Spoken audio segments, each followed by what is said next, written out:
என் பெயர் ராகுல். இன்று நான் மிகவும் மகிழ்ச்சியாக இருந்தேன், ஏனென்றால் எனக்கு பிடித்த பெண்ணுடன் திருமணம் நடந்தது. நான் ஜான்வியை ஒரு திருமணத்தில் பார்த்தேன். பார்த்த உடனேயே அவள் மீது காதல் கொண்டேன். அவள் அவ்வளவு அழகாக இருந்தாள். நான் உடனே அவள் வீட்டிற்கு பெண் கேட்டு அனுப்பினேன். நல்ல வேளையாக அவர்களும் சம்மதித்துவிட்டார்கள். ஏனென்றால் எனக்கு நல்ல வேலை இருந்தது. மேலும் என் வீட்டில் எதற்கும் குறைவில்லை. அதனால் பெண் வீட்டார் உடனே சம்மதித்துவிட்டார்கள். 4.5 மாத காத்திருப்புக்குப் பிறகு இன்று எனக்கும் ஜான்விக்கும் திருமணம் நடக்க இருந்தது. எங்கள் திருமணம் மிகவும் விமரிசையாக நடந்தது. ஜான்வி விடைபெற்று என் வீட்டிற்கு வந்திருந்தாள். 4.5 மாதங்களாக நான் அவளைப் பற்றியே கனவு கண்டு கொண்டிருந்தேன். இந்த 4.5 மாதங்கள் எனக்கு 4.5 ஆண்டுகளுக்கு சமமாக இருந்தது. அவளுடன் நிச்சயமானதிலிருந்து என் காதல் நாளுக்கு நாள் வளர்ந்து கொண்டே போனது. அவள் 22 வயதுடைய மிக அழகான பெண். என் வயது 28. நானும் ஒரு அழகான இளைஞன். திருமணத்தில் ஜான்வியை எல்லோரும் பார்த்தார்கள். எல்லோரும் அவள் மிகவும் அழகான பெண் என்று கூறினார்கள். இவர்கள் இருவரின் ஜோடியும் நிலவும் சூரியனும் போன்றது என்று பேசிக்கொண்டார்கள். ஜான்வி எப்படிப்பட்ட பெண் என்று நான் அதிகம் விசாரிக்கவில்லை. நான் அவள் அழகில் மயங்கிவிட்டேன். அவளை பார்த்ததிலிருந்து நான் அமைதி இழந்துவிட்டேன். சரி, இறுதியாக இப்போது எனக்கும் ஜான்விக்கும் திருமணம் முடிந்துவிட்டது. இன்று எங்கள் முதலிரவு. நான் முதலிரவுக்காக அறைக்குள் சென்றேன். ஜான்வி முக்காடு போட்டு அமர்ந்திருப்பதை பார்த்தேன். இந்த நாளுக்காகத்தான் நான் இவ்வளவு நாட்களாக காத்திருந்தேன். நான் மெதுவாக அவளை நோக்கி நடந்து அவள் அருகில் சென்று அமர்ந்தேன். அவள் கைகள் நடுங்குவதை நான் உணர்ந்தேன். நிச்சயமாக அவள் மிகவும் பயந்திருந்தாள். என் முகத்தில் ஏனோ புன்னகை வந்தது. ஜான்வியின் பயமும் வெட்கமும் என்னை இன்னும் அமைதி இழக்க செய்தது. நான் அவள் கைகளை பிடித்தேன். ஆனால் நான் அவள் கைகளை பிடித்தவுடன் அவள் உடனே தன் கைகளை விடுவித்துக் கொண்டு பின்னால் இழுத்துக்கொண்டாள். அவளுடைய இந்த செயலால் எனக்கு சிரிப்பு வந்தது. அவள் மிகவும் கூச்ச சுபாவமுள்ள பெண் என்று நான் புரிந்து கொண்டேன். எனக்கு வெட்கப்படும் பெண்களை பிடிக்கும். அதனால்தான் எனக்கு ஜான்வியையும் பிடித்திருந்தது. நான் அவளிடம், நீ பயப்பட தேவையில்லை, நான் உன்னை மிகவும் அன்பாக பார்த்துக்கொள்வேன், நீதான் என் முதல் மற்றும் கடைசி காதல் என்று கூறினேன். நான் அவள் முக்காடை விலக்கினேன். அவள் மிகவும் அழகாக இருந்தாள். வானத்திலிருந்து ஒரு தேவதை இறங்கி என் அறைக்கு வந்தது போல் இருந்தது. நான் என்னை அதிர்ஷ்டசாலியாக கருதினேன். நான் அவளை மனம் திறந்து பாராட்டினேன். ஆனால் அவள் முகத்தில் ஒரு துளி கூட புன்னகை வரவில்லை. அதனால் நான் கொஞ்சம் கவலையடைந்தேன். ஏனென்றால் எந்த ஒரு பெண்ணும் தன் கணவன் வாயால் புகழ்ச்சியை கேட்டால் மகிழ்ச்சியடைவாள். எந்த மனைவியும் தன் கணவனிடம் பாராட்டை எதிர்பார்க்கிறாள். நான் அவளை மனம் திறந்து பாராட்டிக் கொண்டிருந்தேன். ஜான்வி மிகவும் கூச்ச சுபாவமுள்ள பெண் என்று நான் ஒத்துக்கொள்கிறேன். ஆனால் நான் பாராட்டியதற்கு அவள் சிரித்திருக்கலாம். ஆனால் அவள் சுத்தமாக சிரிக்கவே இல்லை. அமைதியாக தலைகுனிந்து அமர்ந்திருந்தாள். சரி, நான் அவள் முகத்தை என் கைகளால் லேசாக நிமிர்த்தினேன். அவள் கண்களை மூடிக்கொண்டாள். அவள் இப்படி கண்களை மூடியது என்னால் தாங்க முடியவில்லை. நான் மெதுவாக அவள் மிக அருகில் சென்றேன். நான் அவள் நெருங்கிச் செல்ல முயன்றவுடனே அவள் சட்டென்று பின்னால் நகர்ந்தாள். திடீரென்று அவள் தன் வயிற்றை பிடித்துக் கொண்டாள். என் வயிற்றில் தாங்க முடியாத வலி இருக்கிறது என்று சொன்னாள். அவள் பேச்சைக் கேட்டு நான் கவலையடைந்தேன். சற்று முன்வரை நான் மிகவும் மகிழ்ச்சியாக இருந்தேன். இப்போது அவளுடைய இத்தகைய நடவடிக்கைகளால் எனக்கு சந்தேகம் வரத் தொடங்கியது. அவளுக்கு வலி எதுவும் இல்லை என்று எனக்கு தோன்றியது. நான் அவளிடம் நெருங்காமல் இருக்க அவள் சாக்குப்போக்கு சொல்கிறாள் என்று தோன்றியது. நான் அவளிடம், சரி, நான் உனக்கு மருந்து தருகிறேன் என்று கூறினேன். நான் அறையை விட்டு வெளியே வந்தேன். என் மனைவிக்கு வயிற்றுவலி, அதனால் மாத்திரை வேண்டும் என்று வீட்டில் உள்ளவர்களிடம் என்ன சொல்வது என்று யோசித்துக் கொண்டிருந்தேன். இதை நினைக்கும்போது எனக்கு ஏனோ மிகவும் விசித்திரமாக இருந்தது. வீட்டில் எல்லோரும் தூங்கிவிட்டார்கள். ஹால் முழுவதும் அமைதியாக இருந்தது. நான் ஹாலில் மருந்தை தேட ஆரம்பித்தேன். மருந்தும் கிடைத்தது. மருந்தை எடுத்துக்கொண்டு திரும்பும்போது என் அத்தை மகன் என்னை பார்த்துவிட்டான். அவன் என் தோளில் கை வைத்து, என்ன விஷயம் என்று கேட்டான். அவன் முகத்தில் ஒரு புன்னகையுடன், எல்லாம் நலம்தானே என்று கேட்டான். நான், ஆம், எல்லாம் நலம். என் மனைவியின் உடல்நிலை சரியில்லை, அதனால்தான் அவளுக்கு மருந்து எடுக்க வந்தேன் என்றேன். அதற்கு என் அத்தை மகன், பெண்கள் முதலிரவில் இப்படித்தான் சாக்குப்போக்கு சொல்வார்கள், குறிப்பாக கணவனை பிடிக்காத பெண்கள் என்றான். பெண்களுக்கு பிடிக்காத திருமணம் நடந்தால் அவர்கள் கணவனிடம் வராமல் இருக்க இப்படித்தான் நோய் இருப்பதாக நடிப்பார்கள். நிச்சயமாக உன் மனைவியும் இதனால்தான் நோய் இருப்பதாக நடிக்கிறாள். அவளுக்கு உன் மீது எந்த விருப்பமும் இல்லை என்று நினைக்கிறேன். நீயே யோசித்துப்பார். அவள் திருமணத்தில் மகிழ்ச்சியாக இருந்திருந்தால் நீ இந்த நேரத்தில் அறையை விட்டு வெளியே வந்திருக்க மாட்டாய். அவள் உன்னை ஒரு நொடி கூட வெளியே விடமாட்டாள். என் அத்தை மகனின் பேச்சு எனக்குள் தீயை மூட்டியது போல் இருந்தது. எனக்கு கடும் கோபம் வந்தது. ஆனால் திருமண வீட்டின் சூழலை கெடுக்க நான் விரும்பவில்லை. சற்று முன் என் மனைவிக்கு உண்மையில் வயிற்று வலி இருக்கும் என்று நினைத்தேன். ஆனால் இப்போது என் அத்தை மகனின் பேச்சைக் கேட்டு அவன் சொல்வது உண்மைதானோ என்று தோன்றியது. ஜான்வி உண்மையில் இந்த திருமணத்தில் மகிழ்ச்சியாக இல்லையா? அவள் மகிழ்ச்சியாக இல்லையென்றால் திருமணத்திற்கு ஏன் சம்மதித்தாள்? எனக்கு தெரிந்தவரை அவள் வீட்டினர் அவள் சம்மதத்துடன் தான் இந்த உறவை முடிவு செய்தார்கள். பிறகு எனக்கு தோன்றியது, ஒருவேளை என் அத்தை மகன் என்னிடம் விளையாடுகிறானோ என்று. அவன் என்னை கேலி செய்கிறான் என்று நினைத்தேன். நான் என் தலையை உலுக்கினேன். எனக்கு சீக்கிரம் திருமணமாகிவிட்டதால் அவனுக்கு பொறாமையாக இருக்கலாம், அல்லது நாங்கள் சண்டை போட வேண்டும் என்று நினைக்கலாம் என்று தோன்றியது. அதனால்தான் அவன் என் மனதில் வேண்டாத விஷயங்களை போடுகிறான். என் அத்தை மகனுக்கு திருமண ஆசை அதிகம், ஆனால் அவனுக்கு பெண் கிடைக்கவில்லை என்பது நினைவுக்கு வந்தது. அவன் வேண்டுமென்றே இப்படி செய்திருப்பான் என்று எனக்கு புரிந்தது. சரி, நான் என் அறைக்கதவை திறந்தபோது ஜான்வி தன் வயிற்றை இறுக்க பிடித்துக்கொண்டு அமர்ந்திருந்தாள். அவள் கண்களிலிருந்து கண்ணீர் வழிந்து கொண்டிருந்தது. நான் உடனே அவள் அருகில் சென்றேன். அவளுக்கு மருந்து கொடுத்து தண்ணீர் குடிக்க வைத்தேன். கொஞ்சம் ஓய்வெடு, நன்றாக இருக்கும் என்று கூறினேன். அவள் என் மனைவி. அவள் வலியில் துடிப்பதை பார்க்க எனக்கும் நன்றாக இல்லை. அவளை பார்த்துக் கொள்வது என் கடமை. அரை மணி நேரம் அவள் வயிற்று வலி குறைய காத்திருந்தேன். இந்த நேரத்தில் நான் அவளிடம் பேச விரும்பினேன். ஆனால் அவள் பேசும் மனநிலையில் இல்லை. அவளுக்கு மிகுந்த வலி இருப்பதாகவும் எதையும் கேட்கவோ பேசவோ விரும்பவில்லை என்றும் தோன்றியது.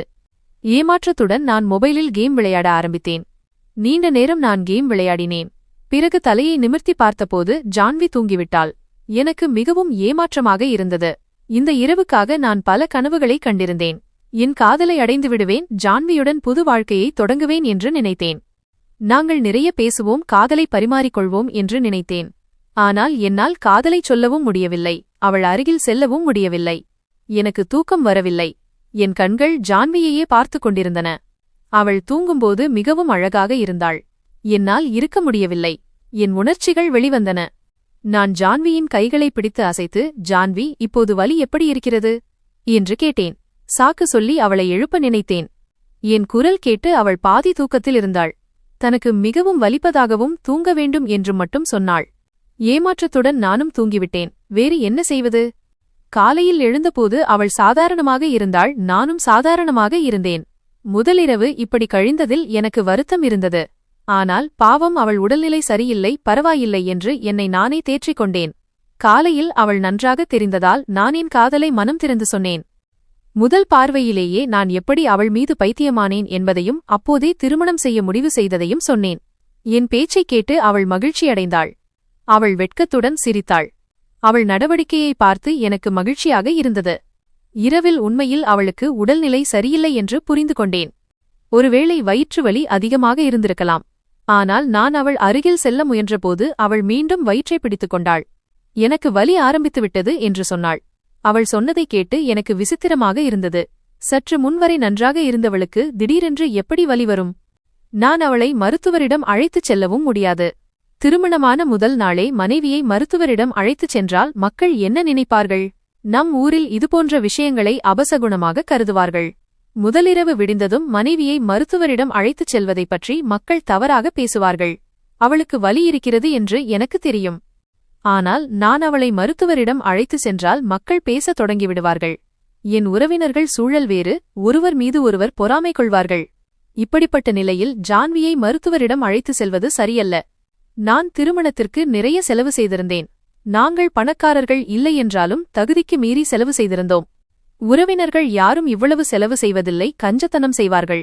திருமணச் செலவை பார்த்தே உறவினர்கள் முகம் சுளித்தார்கள்.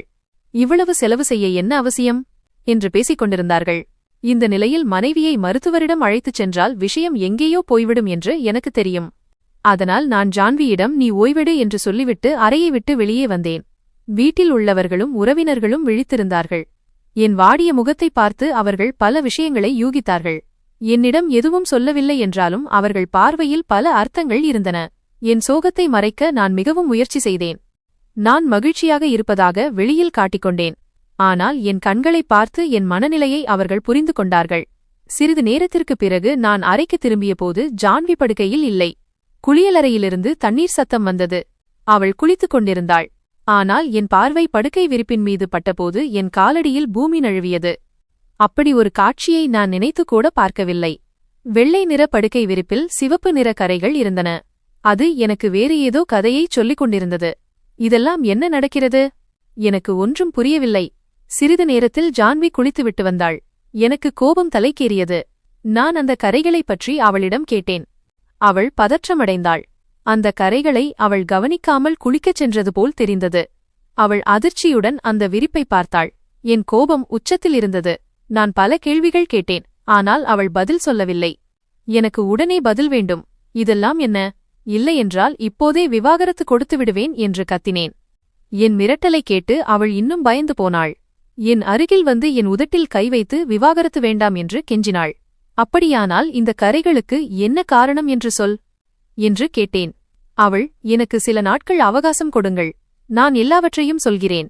ஆனால் 3 மாதங்களுக்கு முன் இந்த ரகசியத்தை சொல்ல முடியாது என்றாள். இல்லையென்றால் பெரிய விபரீதம் நடக்கும் என்றாள்.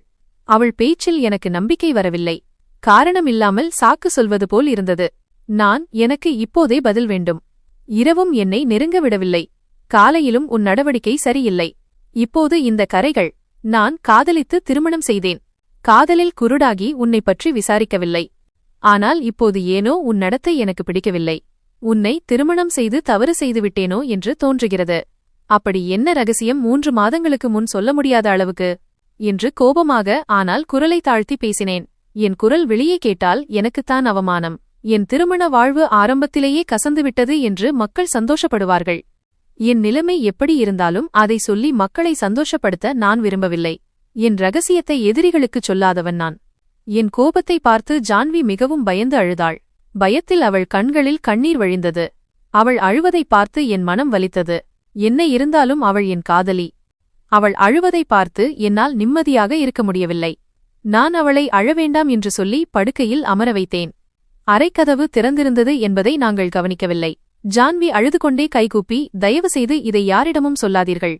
இது ரகசியமாகவே இருக்கட்டும். என் மானம் உங்கள் கையில் உள்ளது. தவறான முடிவு எடுத்து நம் வாழ்க்கையை அழிக்காதீர்கள் என்று கெஞ்சினாள். திடீரென்று ஒரு குரல் கேட்டது. நான் திரும்பி பார்த்தேன். ஜான்வியும் மிரண்டு போய் பார்த்தாள். அவள் அவசரமாக முகத்தை துடைத்தாள். வாசலில் என் அத்தை மகன் நின்று கொண்டு விசித்திரமாக பார்த்தான்.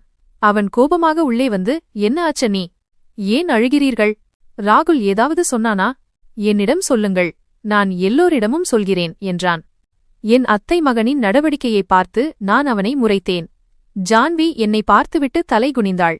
நான் சமாளிப்பாக, அப்படியெல்லாம் இல்லை. அவளுக்கு வீட்டின் ஞாபகம் வந்துவிட்டது, அதனால் அழுகிறாள். நான் சமாதானம் செய்துவிட்டேன். இப்போது சரியாகிவிட்டாள் என்றேன். அந்த தருணத்தில் என் அத்தை மகன் மீது எனக்கு கோபம் வந்தது. என் மனைவியிடம் அப்படி பேச அவன் யார்? அவன் அவளை முதல் முறை பார்ப்பது போல் தெரியவில்லை. பல நாட்களாக தெரிந்தவள் போல் இருந்தது. அவன் ராகுல் ஏதாவது சொன்னானா என்று கேட்டபோது என் மனைவி முகத்தில் புன்னகை வந்ததை நான் கவனித்தேன். இதை பார்த்து நான் அதிர்ச்சியடைந்தேன். என் அத்தை மகன் இப்போது எனக்கு மிக விசித்திரமாக தெரிந்தான். எனக்கு அவன் மீது எரிச்சல் வந்தது. அவன் சாக்குப்போக்கு சொல்லி என் அறைக்கு அடிக்கடி வந்தான். என் மனைவியுடன் சிரித்து பேசினான். என் மனைவியும் அவனிடம் சிரித்து பேசினாள். இருந்தாலும் நான் சிரித்துக்கொண்டே இருந்தேன். உறவினர்கள் மத்தியில் வதந்தி பரவ நான் விரும்பவில்லை.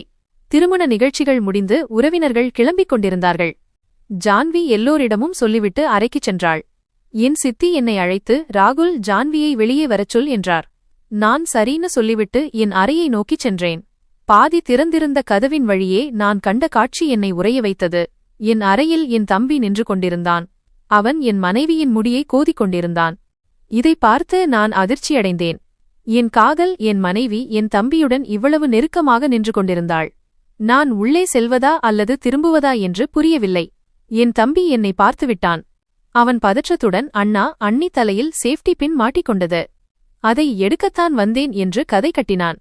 அவன் பதற்றப்பட்டது நன்றாக தெரிந்தது. என் மனதில் பல சந்தேகங்கள் எழுந்தன. என் மனைவி என்னை தவிர எல்லோரிடமும் மகிழ்ச்சியாக பேசினாள். என்னிடம் என்ன குறை? மீண்டும் படுக்கையில் சில கரைகளை பார்த்தேன். என் காலடியில் பூமி நழுவியது. என் மனைவியின் நடத்தை சரியில்லையா? அத்தை குடும்பம் கிளம்பும்போது என் அத்தை மகன் நின்றான். அவன் திடீரென்று, என் கைக்கடிகாரத்தை எங்கே வைத்தேன் என்று தெரியவில்லையே என்றான். உடனே என் மனைவி, அது நம் அறையில் சைட் டேபிளில் இருக்கிறது என்றாள். என் மனைவியின் இந்த நடவடிக்கையால் எனக்கு பைத்தியம் பிடிப்பது போல் இருந்தது. இவர்கள் என்னை முட்டாளாக்குகிறார்கள். என் மனைவி என்னை ஏமாற்றுகிறாளா? அவளுக்கு என் அத்தை மகனுடன் தொடர்பா அல்லது என் தம்பியுடன் தொடர்பா? ஒன்றும் புரியவில்லை. என் மூளை வேலை செய்யவில்லை. என் இதயம் சுக்குநூறாக உடைந்தது. எனக்கு எல்லோர் மீதும் வெறுப்பு வந்தது. ஆசையாக திருமணம் செய்தேன். ஆனால் 2 நாளில் என் மனைவி என் கண்ணியத்தை குறைத்துவிட்டாள்.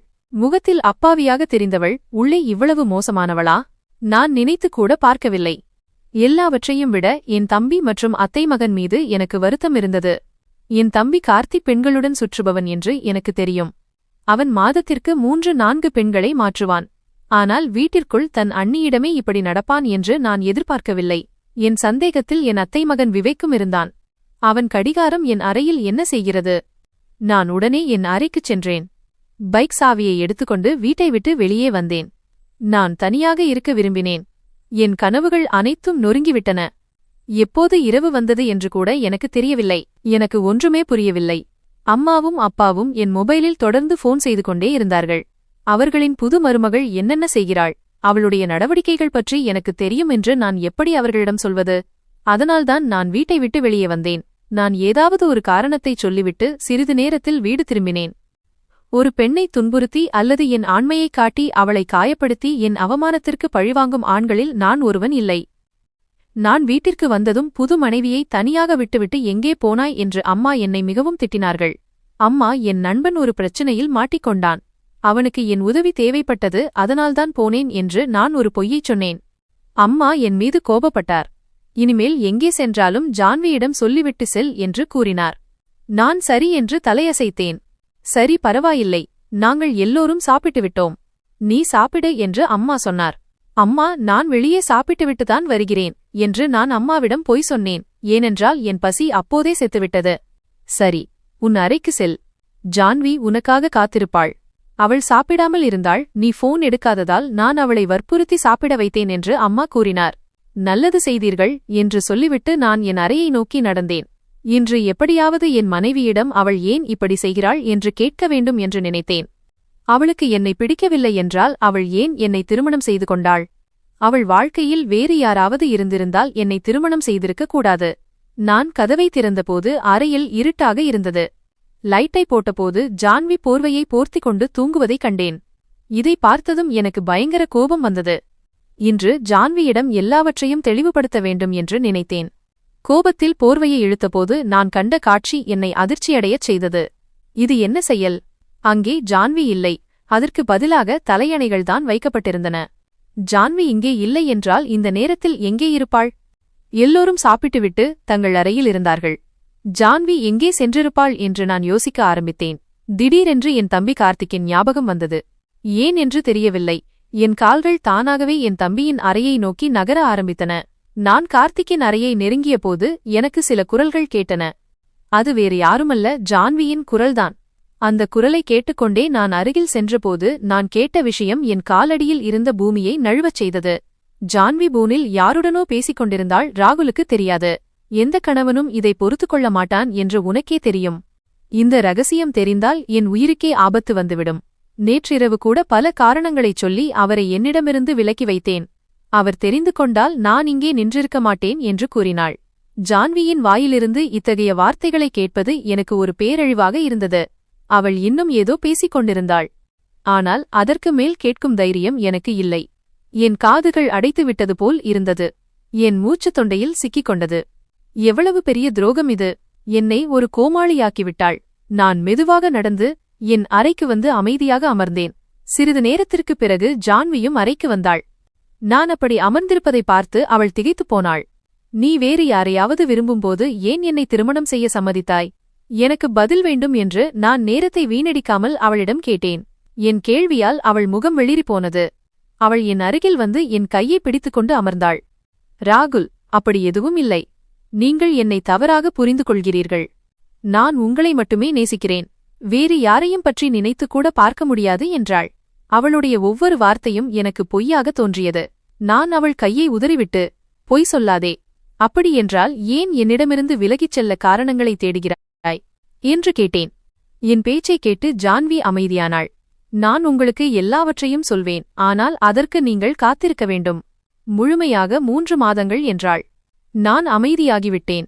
என் மனதில் இப்போது அந்த போன் பேச்சுக்கள் ஓடிக்கொண்டிருந்தன. ஜான்வி போனில் பேசியது என் உறவுக்காரனா, என் தம்பி கார்த்திகா அல்லது வேறு யாராவதா? ஜான்வி யாருடன் பேசிக் கொண்டிருந்தாள்? ஜான்வி என்னிடமிருந்து விலகியிருக்க காரணம் யார்? ஜான்வியை முன்பே அறிந்தவர் யாரோ ஒருவர் இருக்கிறார். ஆனால் யார்? இதை நினைத்து நான் உள்ளுக்குள் எரிந்து கொண்டிருந்தேன். ஜான்வி தூங்கிவிட்டாள். ஆனால் என் கண்களில் தூக்கமில்லை. நான் புரண்டு படுத்து தூங்க முயற்சி செய்தேன். மிகவும் சிரமப்பட்டு எனக்கு தூக்கம் வந்தது. காலையில் எழுந்ததும் நான் ஃப்ரெஷ்ஷாகிவிட்டு யாரிடமும் பேசாமல் அலுவலகத்திற்கு கிளம்பினேன். என் மனம் செத்துவிட்டது போல் இருந்தது. எனக்கு யாரிடமும் பேசவோ சாப்பிடவோ தோன்றவில்லை. ஜான்வி குடும்பத்தினர் முன்னிலையில் என்னிடம் நன்றாக பேசுவாள். என்னையும் என் குடும்பத்தினரையும் நன்றாக கவனித்துக் கொள்வாள். ஆனால் இரவில் நான் அவள் அருகில் செல்ல முயன்றால் அவள் சாக்குப்போக்கு சொல்வாள். தலை வலிக்கிறது என்பாள் அல்லது வயிறு வலிக்கிறது என்று சொல்லி தூங்கிவிடுவாள். அவள் வேண்டுமென்றே என்னை அவளிடமிருந்து விலக்கி வைக்கிறாள் என்பது தெளிவாக தெரிந்தது. மூடிய அறைக்குள் நாங்கள் இருவரும் ஒருவருக்கொருவர் அந்நியர்களாகவே இருந்தோம். இன்று அலுவலகத்தில் எனக்கு நிறைய வேலை இருந்தது. வேலை செய்து கொண்டே நேரம் போனதே தெரியவில்லை. இன்று நான் வீட்டிற்கு தாமதமாக வருவேன் என்று அம்மாவிடம் போன் செய்து சொல்லிவிட்டேன். வேலையை முடித்த பிறகு மணி என்ன என்று பார்த்தேன். இரவு காலை 11:30 ஆகிவிட்டது. நான் அலுவலகத்திலிருந்து வீட்டிற்கு கிளம்பினேன். வீட்டிற்கு வந்து நேராக என் அறைக்குச் சென்றேன். அறையில் லைட் எரிந்து கொண்டிருந்தது. நான் சுற்றி பார்த்தேன். ஆனால் ஜான்வி எங்கும் இல்லை. குளியலறை கதவும் திறந்திருந்தது. நான் வீடு முழுவதும் தேடினேன். அவள் இல்லை. நான் அம்மாவின் கதவை தட்டினேன். அம்மா அறையிலிருந்து வெளியே வந்தார். அம்மா, ஜான்வி எங்கே? அவளை எங்குமே காணவில்லை என்று கேட்டேன். அம்மா என்னை முறைத்து பார்த்தார். ராகுல், பைத்தியமா உனக்கு? காலையில் நீதானே ஜான்வியை உன்னுடன் அழைத்துச் சென்றாய். ஜான்வி எங்கே என்று நான் கேட்க வேண்டும், ஆனால் நீ என்னிடம் கேட்கிறாய் என்றார். அம்மாவின் பேச்சைக் கேட்டு நான் அதிர்ச்சியடைந்தேன். நான் எப்போது அழைத்துச் சென்றேன்? இன்று காலை நான் உங்களிடம் சொல்லாமல் சீக்கிரமே அலுவலகம் சென்றுவிட்டேனே என்றேன். அப்போது அம்மா, நீதானே கார்த்திக்கிடம் ஜான்வியை அழைத்துக் கொண்டு உன்னிடம் வரச் சொன்னாய். நீ அவளை அவள் அம்மா வீட்டில் விட்டுவிடுவதாக சொன்னாயாமே என்றார். நான் ஆச்சரியத்துடன் அம்மாவை பார்த்தேன். அம்மாவின் முகத்திலும் கவலை தெரிந்தது. ஆனால் சூழ்நிலையை சமாளித்துக் கொண்டு, ஆமாம், நான் தான் சொன்னேன். அவளை அவள் அம்மா வீட்டில் விட்டுவிட்டேன். வேலை டென்ஷனில் மறந்துவிட்டேன் என்றேன். என் பேச்சால் அம்மாவுக்கு கொஞ்சம் நிம்மதி கிடைத்தது. அம்மா, நீங்கள் போய் தூங்குங்கள் என்று சொல்லிவிட்டு நான் என் அறைக்கு வந்தேன். எனக்கு வந்த கோபத்தில் என் உடம்பு கொதித்தது. கார்த்திக் ஜான்வியை எங்கே அழைத்துச் சென்றிருப்பான் என்று விபரீதமான எண்ணங்கள் என் மனதில் ஓடின. கோபத்தில் மேஜையில் அடித்தபோது அங்கே ஜான்வியின் மொபைல் இருப்பதை பார்த்தேன். நான் உடனே மொபைலை எடுத்து கேலரியில் ஏதாவது துப்பு கிடைக்குமா என்று தேடினேன். ஆனால் அதில் ஒன்றும் இல்லை. அப்போதுதான் ஜான்வி யாருடனோ போனில் பேசியது நினைவுக்கு வந்தது. நான் உடனே கால் ஹிஸ்டரியை பார்த்தேன். நான் ஒட்டுக்கேட்ட அந்த நேரத்தில் ஒரே ஒரு அழைப்புதான் இருந்தது. அது அர்ப்பிதா, ஜான்வியின் தோழி. என் சந்தேகத்தை தீர்த்துக்கொள்ள நான் அர்ப்பிதாவின் எண்ணுக்கு போன் செய்தேன். மறுமுனையில் போனை எடுத்தது ஒரு பெண் குரல் அல்ல, அது ஒரு ஆணின் குரல். அது என் தம்பி கார்த்திக்கின் குரலும் இல்லை, என் உறவுக்காரன் விவேக்கின் குரலும் இல்லை. எனக்கு என் சகோதரர்களின் குரல் நன்றாக தெரியும். இது யாரோ வேறு ஒருவரின் குரல். இந்த குரலை கேட்டதும் என் உயிர் போனது போல் இருந்தது. அது ஜான்வியின் அக்கா கணவரின் குரல் போல இருந்தது. என் மூளை வேலை செய்வதை நிறுத்திவிட்டது. என்ன செய்வது என்று புரியவில்லை. நான் கோபத்தில் ஜான்வியின் மொபைலை தரையில் வீசினேன். மொபைல் சுக்குநூறாக உடைந்தது. அப்போது திடீரென்று ஜான்வி அறைக்கு வந்தாள். அவள் என்னை கோபமாக பார்த்து, ராகுல், என்ன ஆயிற்று? ஏன் இவ்வளவு கோபப்படுகிறீர்கள்? என் மொபைலை ஏன் உடைத்தீர்கள் என்று கேட்டாள். அவள் அப்படி கேட்டதும் நான் அவள் கன்னத்தில் அறைந்தேன். அவள் தரையில் விழுந்தாள். இன்று நீ யாரை சந்திக்க சென்றாய் என்று உண்மையை சொல் என்று கேட்டேன். அவள் என்னை உற்று பார்த்தாள். திடீரென்று அவளுக்கு வாந்தி வந்தது.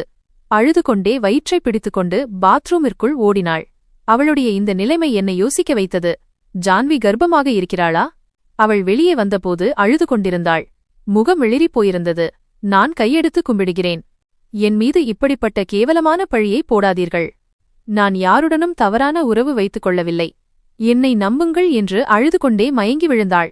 அவளுடைய நிலைமையை பார்த்து எனக்கு கொஞ்சம் கூட இரக்கம் வரவில்லை.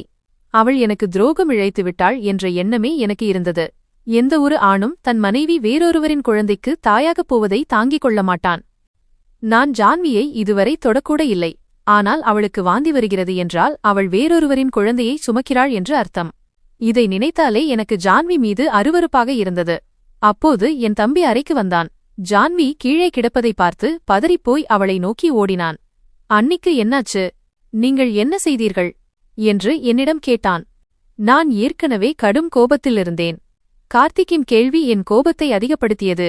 நான் அவனை பிடித்து இழுத்து ஜான்வியிடமிருந்து விலக்கி அவனுக்கு ஒரு அறை விட்டேன். என் மனைவியைத் தொட உனக்கு எவ்வளவு தைரியம்? உன் எல்லையில் இரு என்று கத்தினேன். என் சத்தத்தைக் கேட்டு அம்மா ஓடி வந்தார். ஜான்வி மயங்கி கிடப்பதை பார்த்து அம்மா என்னிடம் கேள்வி கேட்டார். ஒன்றுமில்லை அம்மா, திடீரென மயங்கி விழுந்துவிட்டாள். மருத்துவமனைக்கு கொண்டு செல்லலாம் என்றேன். நான் ஜான்வியை மருத்துவமனைக்கு கொண்டு வந்தேன். மருத்துவர் பரிசோதனையை தொடங்கினார். அம்மா மிகவும் கவலையாக இருந்தார். மணி இரவு நண்பகல் 12:30 ஆகிவிட்டது. அப்போது ஜான்வியின் அக்காவும் அவர் கணவரும் மருத்துவமனைக்கு வந்தார்கள். அவர்களை பார்த்ததும் நான் அதிர்ந்து போனேன். நாங்கள் இங்கு இருப்பது இவர்களுக்கு எப்படி தெரியும்? ஜான்வியின் அக்கா கணவரை பார்த்ததும் எனக்குள் கோபம் பொங்கியது. ஜான்வி சிறிது நேரத்திற்கு முன்பு கால் செய்தாள், ஆனால் பேசவில்லை.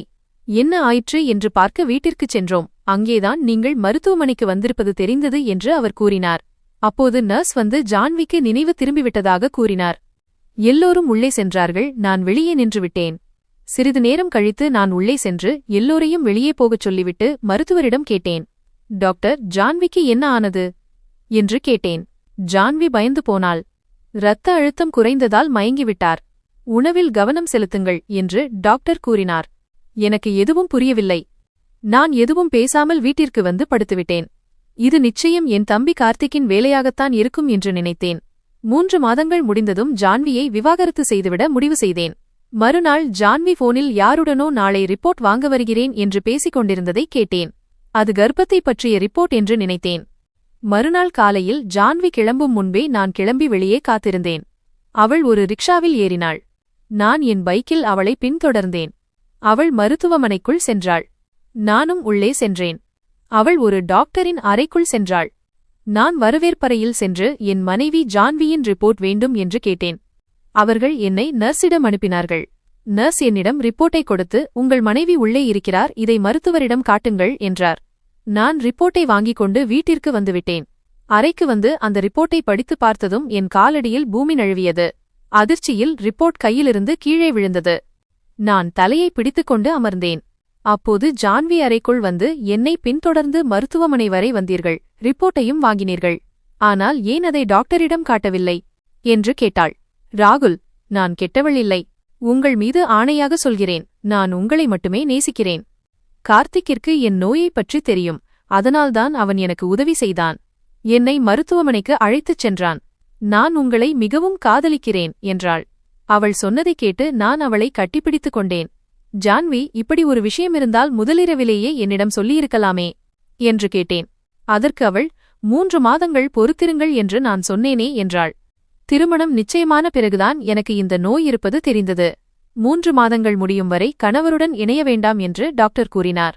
அப்படியிருந்து நான் கர்ப்பமானால் என் நோய் குழந்தைக்கும் வந்துவிடும் என்று சொன்னார். அதனால்தான் நான் சாக்குப்போக்கு சொல்லி விலகியிருந்தேன். என் அக்காவுக்கும் இதேபோல் ஒரு நோய் ரசோலி இருந்தது. அதை முதலிரவில் சொன்னதால் அவர் கணவர் அவரை விவாகரத்து செய்துவிட்டார். அதே பயத்தில்தான் நான் உங்களிடம் சொல்லவில்லை என்று அழுது கொண்டே சொன்னாள். நான் ஜான்வியின் தலையை வருடி, ஜான்வி, நான் அப்படிப்பட்டவன் இல்லை.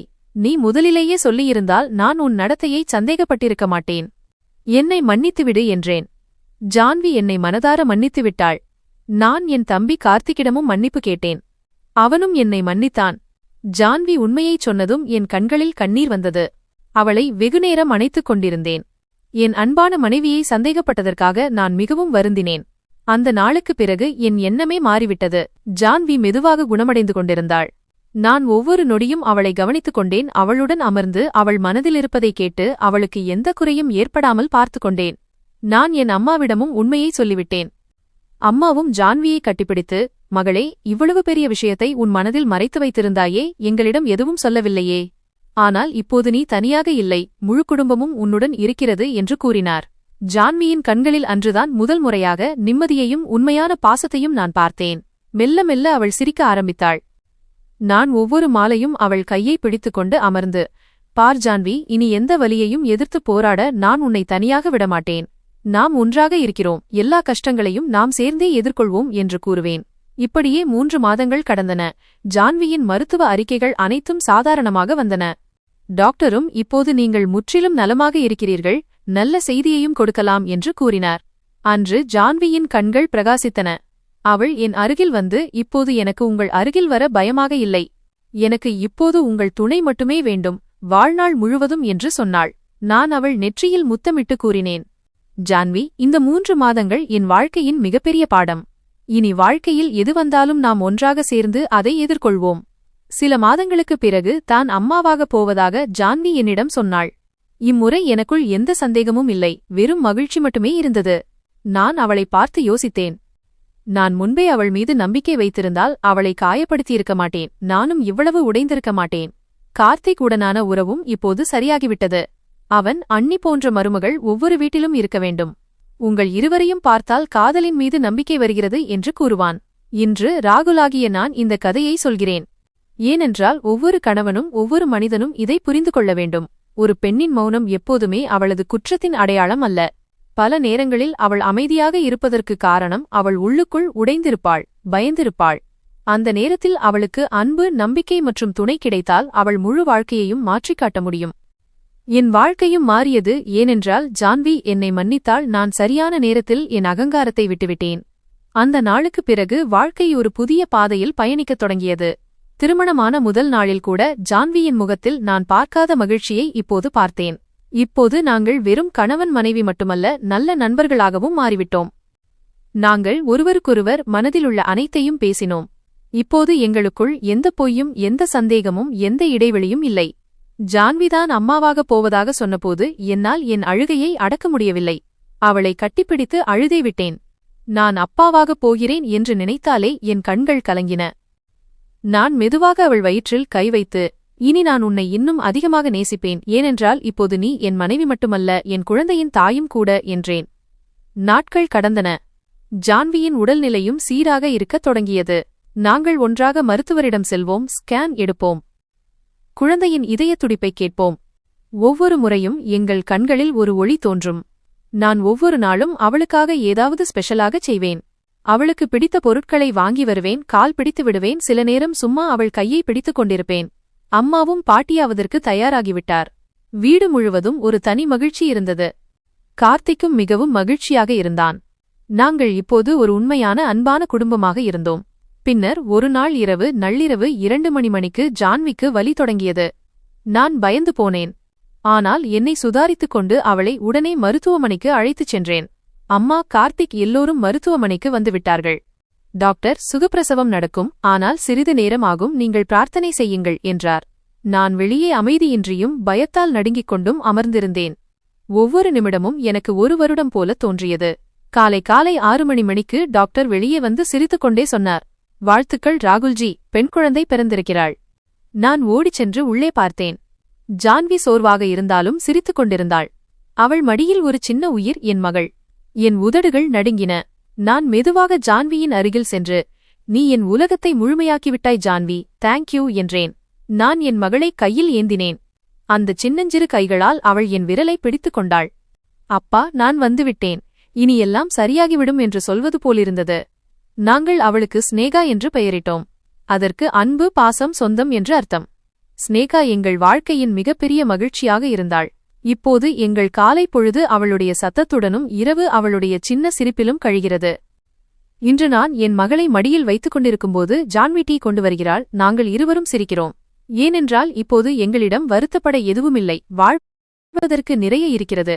ராகுல் என்ற நான் ஒரு சாதாரண மனிதன். ஒரு பெரிய தவறு செய்தேன். அன்பு மட்டுமே செய்யத் தெரிந்த அந்த பெண்ணை சந்தேகித்தேன். ஆனால் அதே பெண் எனக்கு கற்றுக் கொடுத்தாள், மன்னிப்பது ஒரு பெரிய காதல் என்று. உறவுகளில் பொறுமை, நம்பிக்கை மற்றும் உண்மை இருந்தால் எந்த புயலும் அவற்றை உடைக்க முடியாது. நண்பர்களே, இந்த கதை உங்களுக்கு எப்படி இருந்தது? கமெண்ட் செய்து சொல்லுங்கள். உங்களுக்கு இந்த கதை பிடித்திருந்தால் லைக் செய்யுங்கள் மற்றும் உங்கள் நண்பர்களுடன் பகிருங்கள். இதுபோன்ற படிப்பினை தரும் சுவாரஸ்யமான கதைகளை கேட்க எங்கள் சேனலை சப்ஸ்கிரைப் செய்யுங்கள் மற்றும் மறக்காமல் பெல் ஐகானை அழுத்துங்கள். அப்போதுதான் எங்கள் கதைகளை நீங்கள் தவறவிட மாட்டீர்கள். மீண்டும் ஒரு புதிய கதையுடன் சந்திப்போம். நன்றி.